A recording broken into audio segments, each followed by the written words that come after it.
మీ ఊరిలో ఉన్న ఆంజనేయ స్వామి గుడులు ఏ దిశగా ఉన్నాయో మీరు ఎప్పుడైనా గమనించారా?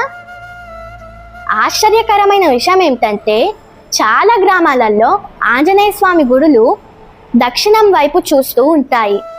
కానీ ఎందుకలా? మనం ఈ వీడియోలో తెలుసుకుందాం. ముందుగా ఒక శ్లోకంతో ప్రారంభిద్దాం.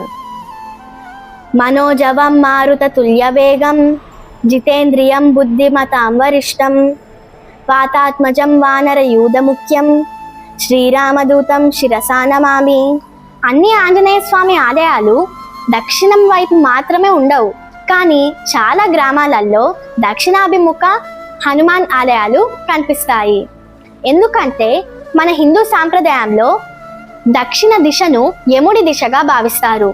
అందుకే గ్రామాన్ని భయాలు, అడ్డంకులు, నెగటివ్ ఎనర్జీ నుంచి కాపాడే రక్షకుడిగా ఆంజనేయ స్వామిని గ్రామ సరిహద్దుల్లో దక్షిణం వైపు ప్రతిష్ఠించేవారు.